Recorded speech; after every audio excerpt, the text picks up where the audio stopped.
বন্ধুরা, সংসারের সংকীর্তন সিরিয়ালের আজকের রিভিউ। শান্তি টুনির মাকে বলছে পাশের পাড়াতে নিয়ে যাবার জন্য।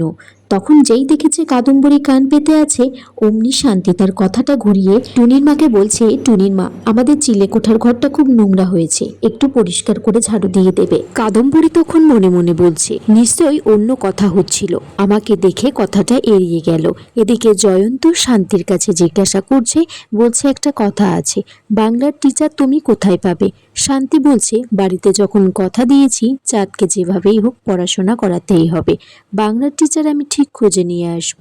জয়ন্ত আবার মনে মনে বলছে, শান্তি যে এত মনের বল কোথা থেকে পাচ্ছে কে জানে। এদিকে মদন বংশীকে বলছে, মামা, শান্তি চাঁদকে খুঁজে দিয়েছে ঠিক কথা, কিন্তু চাঁদের ছবিটা যে সোশ্যাল মিডিয়ায় পোস্ট করে দিয়েছে আর নিচে লিখে দিয়েছে চন্দ্রবোধন বন্দ্যোপাধ্যায় নিখোঁজ হয়ে গেছে স্কুলের ড্রেস পরে, এটা তো ঠিক করেনি শান্তি। পাড়ার লোক বলবে বংশীবদন ভট্টাচার্যের বাড়ির ঐতিহ্যের সাথে সাথে তার বাড়ির লোকজনও গায়েব হয়ে যাচ্ছে। মদন বলছে, এমনিতেই ছেলেটা ফেল করেছে, মন মেজাজ খারাপ আছে, তারপরে বংশের নামটাও খারাপ হয়ে যাচ্ছে। চাঁদ বলছে, বেশ করেছি, ফেল করেছি, আবার ফেল করব।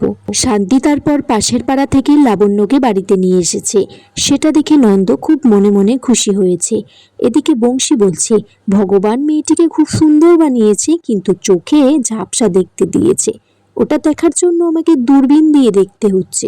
বংশী তখন বলছে, তোমায় একটু চেনা চেনা লাগছে। লাবণ্য বলছে, আমার নাম তো লাবণ্য, আমি আর নন্দ ছোটবেলায় একই স্কুলে পড়তাম। নন্দ তারপর লাবণ্যকে নিয়ে স্বপ্ন দেখছে, সে লাবণ্যর পিছনে একটা গোলাপ ফুল নিয়ে গেছে। লাবণ্য তাকে বলছে যে কিছু কি বলবে, কিন্তু নন্দ কিছু বলতে পারে না।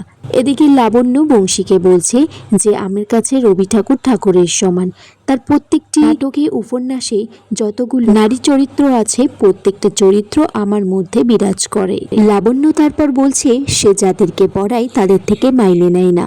আপনাদের বাড়িতে তো রাধা গোবিন্দ আছে, না হয় আমাকে ভোগ খাইয়ে দেবেন। এদিকে নন্দ মনে মনে বলছে, বৌদি তুমি আমার জন্য যা করলে এটা কখনোই ভুলবো না, এবার থেকে একবেলা ভাবছি বাড়িতেই থেকে যা। বংশী তখন বলছে, তুমি বরঞ্চ আজকে প্রথম এসেছো, একটু মিষ্টি মুখ করো। তারপর কাদম্বরীকে বলে যে লাবণ্যর জন্য একটু মিষ্টি নিয়ে আসতে। শান্তি তারপর চাঁদের কাছে জিজ্ঞাসা করে যে লাবণ্য নতুন দিদিমণি তার কেমন লেগেছে। চাঁদ বলছে, একদিনে কি আর বোঝা যায়? তখন লাবণ্য বলছে, হ্যাঁ, ধীরে ধীরে বুঝতে পারবে। আচ্ছা চাঁদ, বড় হয়ে তুমি কি হতে চাও?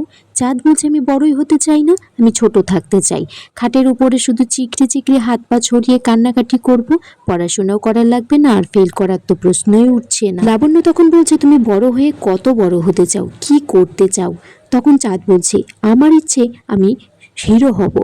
লাবণ্য তারপর চাঁদকে বলে যে এই বাড়িতে তো একটা অভিজাত ব্যবসা আছে, সেটা তোমাকে সামলাতে হবে, আর ব্যবসা সামলানো খুব ভালো কাজ, সেটা সামলাতে গেলে তো তোমাকে অঙ্ক, বাংলা, ইংরেজি সবটাই জানতে হবে।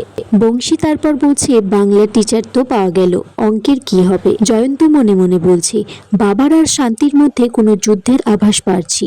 এদিকে বংশী বলছে যে শান্তি টুনির মাকে দিয়ে পাশের পাড়া থেকে লাবণ্যর খবর পেয়ে গেল, কিন্তু আভা আর কাদম্বরী এদের মাথায় এলো না। তখন মদনকে ডাকছে। বংশী তারপর মদনকে ডেকেছে, সেখানে কাদম্বরীও এসেছে। বলছে যে দাদা, আমি তো শুনেছিলাম টুনির মার সাথে শান্তি কি কথা বলছিল, কিন্তু এই ব্যাপারে কথা বলছিল সেটা শুনতে পাইনি। মদন তারপর বলে যে মামা, শান্তির আসল মতলব হচ্ছে চাঁদের নাম্বার এই বাড়িতে বাড়িয়ে নিজের নাম্বারটা বাড়ানো। শান্তি তারপর চাঁদকে অঙ্ক করাতে বসেছে, বলছে যে করেই হোক চাঁদকে অঙ্ক শেখাতেই হবে, এটা জয়ন্তর সাথে বলছে। শান্তি প্রশ্ন করছে, কি করতে স্কুলে ভালো লাগে? চাঁদ বলছে, আমার স্কুলের ছুটি হয়ে গেলে খুব ভালো লাগে। বলছে, তারপর তুমি কি করো, কি খেলাধুলো করো? বলছে, আমার ওইসব ক্রিকেট, ফুটবল কিছুই ভালো লাগে না, আমার তো দৌড়তে ভালো লাগে, তাই তো আমি মোবাইলে গেম খেলি। শান্তি তারপর জিজ্ঞাসা করছে তার আর কি কি করতে ভালো লাগে। বলছে, তোমার নাচের ক্লাসের ওই আলিয়া মেয়েটিকে আমার খুব ভালো লেগেছে, ওর নাম্বারটা এনে দেবে।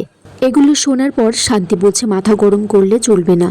চাঁদ এদিকে ছুটে বাইরে চলে গেছে। বংশী জিজ্ঞাসা করছে যে তার পড়া হয়ে গেছে কিনা। চাঁদ বলছে, হয়ে গেল তো, আজকে আমি শিখলাম অঙ্ক বই কি করে খুলতে হয়।